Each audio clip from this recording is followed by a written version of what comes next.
Hello everyone, welcome to another Python tutorial series, and in this video I'm going to talk about a Ursina Engine project, which is how was the Monkey King born. So the Monkey King is a popular Chinese character and famous Chinese novel Journey to the West.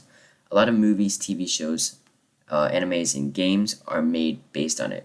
So in the story, the Monkey King was born from a rock, and after the rock exploded, he came out of it. Now in this video, I'm going to animate this scene using Ursina, and I hope you like it. So first, let's import the Ursina module. So from Ursina, import star, and let's set up our basic app.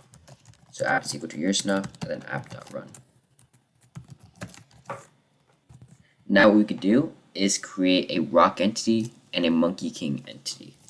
So I'm going to create my rock and set it equal to an entity with the model being equal to a quad. I'm setting the scale to 2.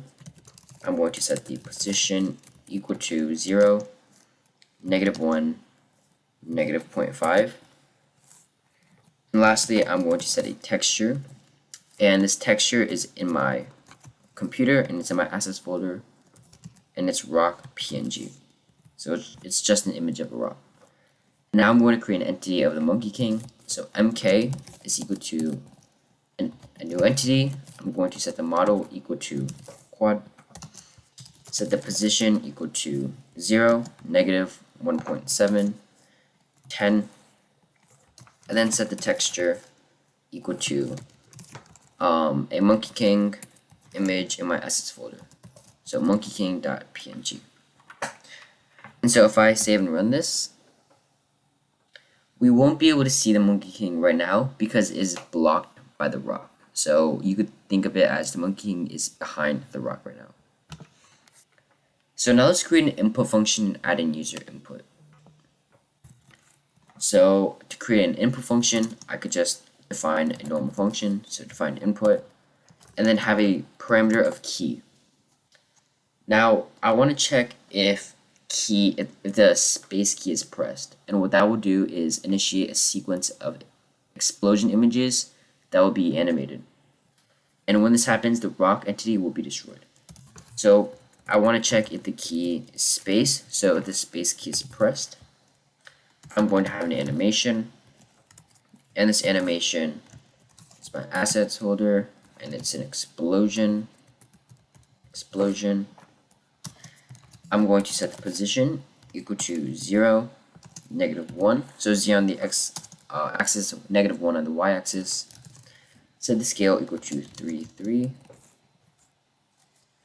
and set the frames per second equal to 6 frames per second. I'm going to set the loop is equal to false, so we don't loop. And autoplay is equal to true. And after this animation, I'm going to just destroy the rock. And what this means is that I will destroy this entity and it will just remove it from our game. So if I save and run this, we still have a rock right here, but if I press the space key, what should happen is just an animation of the rock exploding. Exactly, it works. So we had an explosion, and now you see that we can see the Monkey King, right? And our rock is actually gone because we destroyed the rock with that one line. With this line, we destroyed the rock, revealing the Monkey King. And we also want to animate the MK entity so that it will fly higher and close to us, and thus becomes larger when the explosion happens. So once we destroy the rock, I'm going to animate the Monkey King. So animate position 2 to 0. So and set the duration equal to 5 seconds, and set the loop equal to false. Now I'm going to animate the scale to 4, not animate scale to 4, set the duration equal to 5 seconds, and set the loop equal to false. So now if I save and run this, and I press space, there's an explosion, and then this Monkey King gets larger. Now two things are happening. First of all, we're moving the Monkey King's position closer towards us, and we're increasing the scale. So that's why the Monkey King increased in size. Let me play this again. We have the explosion, and we have the Monkey King basically emerging from the rock. So let's also add in a sound effect. Now to add in a sound effect, all we need to do is add in a single line, which is audio, and then the audio that we want to add.